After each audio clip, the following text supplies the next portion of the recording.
Hi friends, ఎలా ఉన్నారు? అందరూ బాగున్నారా? నేను మీ భవాని. ఈరోజు చేపల కర్రీ అండి. ఇది కడి చేపలండి. కడి చేపల కర్రీ వండుతున్నానండి. కడి చేపల కర్రీ అండి. ఇది ఫ్రెష్గా నీట్గా కడిగేసుకున్నానండి. ఫస్ట్ ఉప్పు వేసుకుంటానండి. తగినంత ఉప్పు వేసుకోవాలండి. చేపలకి కారానికి ఎంత కారం సరిపోతుందో వేసుకోవాలండి. నేను వేసుకునే కారానికి చేపలకు మాత్రం 4 స్పూన్లు వేసుకుంటానండి. 4 స్పూన్లు. కారం ఎక్కువ తిన్న వాళ్ళు అయితే 4 తీసుకోవచ్చండి. కారం తక్కువ తిన్న వాళ్ళు అయితే మాత్రం 3 స్పూన్లు వేసుకోండి, మీకు ఎలా ఉంటుందో. కానీ ఎక్కువగా చేపల కూరలో కనుక ఒకటి మంచి టిప్ అంటే ఏంటంటే అండి, చేపల కూరలోను ఉప్పు, కారం, చింతపండు 3 ఎక్కువగా కొంచెం సరిపాటికి వేసుకుంటే నీసు స్మెల్ అట్ల ద్వారానే పోతుందండి. అల్లం వెల్లుల్లి పేస్ట్ కన్నా ఎక్కువగా చింతపండు, కారం, ఉప్పు ఎక్కువగా వేసుకోవాలండి. అట్లు బట్టి చేపల కూర నీసు వాసన ఎక్కువ రాదండి. ఇది అది అల్లం వెల్లుల్లి పేస్ట్ 50% తగ్గిస్తే ఇది 50% మాత్రం నీసు స్మెల్ రాకుండా తగ్గిస్తుందండి. ఇది ఉప్పు కారం వేసుకున్న తర్వాత మంచిగా కలిపేసుకోవాలండి. ముక్కలు మొత్తం బాగా ముక్కలు కలిపేసుకుందామండి. కలిపేసుకున్నానండి ఇలాగా. ఇప్పుడు ఇందులో 3 ఉల్లిపాయలు, 4 పచ్చిమిరపకాయలు కోసుకుని వేసేసుకుందామండి.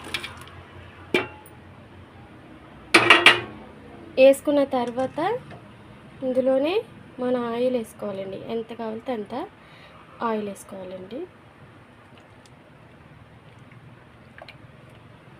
ఎంత కావాలంటే అంత కాదండి, కొంచెం ఆయిల్ కూడా ఎక్కువ వేసుకుంటే టేస్ట్ ఉంటుందండి. టేస్ట్ కోసం కావాలనుకుంటే కనుక మనం ఇవన్నీ ఖచ్చితంగా ఎక్కువ మోతాదులో వేసుకోవాలండి. చక్కగా ఇవన్నీ మళ్ళీ మిక్స్ చేసుకుందామండి. చూడండి, మంచిగా కలిపేసుకున్నానండి. ఇలా కలుపుకున్న ముక్కలు మళ్ళీ గ్యాస్ మీద పెట్టుకుని చక్కగా ఉడకనిద్దామండి. మూత పెట్టేసుకుందాం.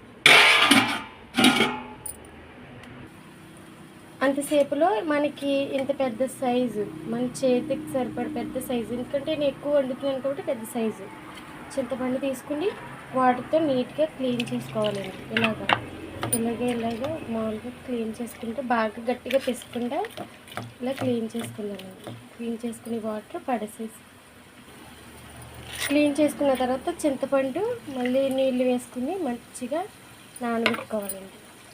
చింతపండు అంతా మురిగిలాగా, అది ముక్క ఉడికిలాగా ఈ చింతపండు మెత్తగా నానుతుందండి. అప్పుడు మెత్తగా తీసుకునేటప్పటికి మొత్తం వచ్చేద్ది. చూడండి, ఇంత సైజు అల్లం ముక్క, ఒక ఎల్లుల్లిపాయ, కొంచెం జీలకర్ర తీసుకోవాలండి. అల్లం మనకి ఎప్పటికీ పైన తొక్క తీయకూడదండి. అందులోనే చాలా విటమిన్స్ మనకు ఉంటాయి.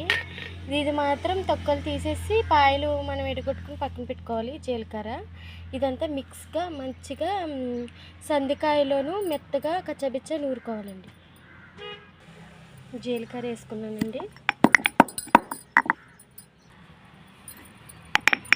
చూడండి, మెత్తగా నూరేసాను. ఇప్పుడు అల్లం ముక్క ఈ పైన తోలు తీయకోకుండా వేసేద్దామండి.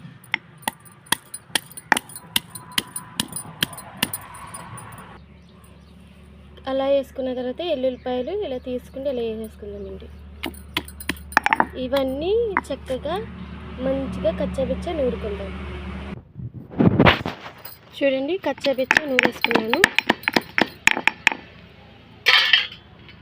ఈ మిశ్రమాన్ని తీసుకుండి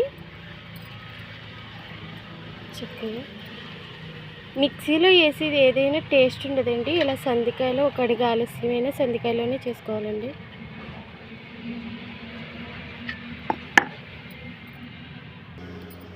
చూద్దామండి మూత తీసి. చూడండి, మంచిగా ఇవన్నీ ఉడుకుతున్నాయండి.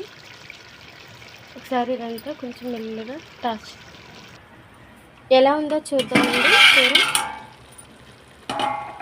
చూడండి, మొత్తం అంతా చేపల్లో ఉన్న వాటర్, ఉల్లిపాయలో ఉన్న వాటర్ మిక్స్ అయిపోయి ఉల్లిపాయలు కూడా మంచిగా మగ్గిపోయినాయి కదండి. ఇలా వండితే చేప ముక్క అసలు ఎరగదండి. ఇలా వండి చూడండి, చాలా టేస్ట్గా ఉంటుందండి.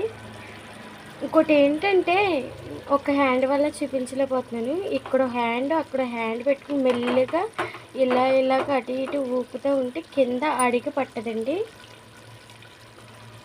ఎలా పట్టుకుంది ఇలా అటు హ్యాండ్ ఇటు హ్యాండ్ ఇట్టుకుంటే ఎలా అంటే అడుగు పట్టదండి.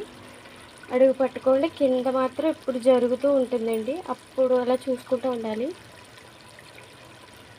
ఇలా ఉడికే టైంలో వాటర్ అసలు వేయకూడదండి. ఫస్ట్ కింద మాడిపోతుంది అనిపించుకుంటేనే వాటర్ వేయాలండి, లేకపోతే అసలు వాటర్ వేయకండి. డైరెక్ట్గా చింతపండు రసం వేసేసుకోవాలండి. చింతపండు రసం వేసుకుంటేనే ముక్క బిగిస్తుందండి. వాటర్ వేసుకోలు. ఇది చిన్న చిట్కా ఏంటంటే తెలియని వాళ్ళకి చెప్తున్నానండి. వాటర్ వేస్తే ఇంకా ముక్క సిగిడిపోతుందండి. అదే చింతపండు వేస్తే ముక్క చిగడదండి, ఇలా బిగుట్టుగా అవుతుందండి. అది ఒకటి తెలుసుకుంటే టేస్ట్ కూడా బాగుంటుందండి. ముక్క అయితే వాటరీగా ఉండదండి, కొంచెం టేస్ట్గా ఉప్పుగా తీగా అలా తీయగలండి. ఉప్పుగా అలా ఉంటుందండి, పులుపుల్లగా ఉంటుందండి ముక్క. వాటర్ వేస్తే కనుక ముక్క చిగుడుతుందండి. వాటర్ ఎక్కిపోతే కనుక చింతపండు వేస్తే కనుక ముక్క బిగుసుకుంటుంది. అది ఒకటి తెలుసుకుంటే ముందు చింతపండు వేసుకునేలాగా చూడండి. నేను చింతపండు రసం వేసాను కదా, ఇప్పుడు మనకి వాటర్ సరిపోదండి.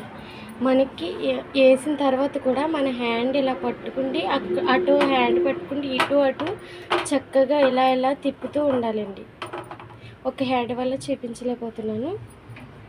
ఇప్పుడు చింతపండు రసం వేసిన తర్వాత మనకి ఎన్ని వాటర్ కావాలో అన్ని వాటర్ వేయాలండి. నేను ఇంకా చింతపండు రసం లైట్గా ఉంటే ఇంకా తీసుకేసుకున్నానండి.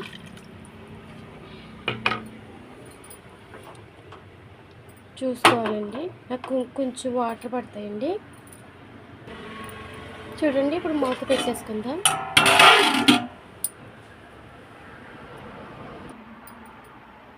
చిన్న మంట పెట్టాను చూడండి, ఆ మంట మీద మూత తీస్తుంటాం. చూడండి, అల్లం వెల్లుల్లి పేస్ట్ గచ్చా.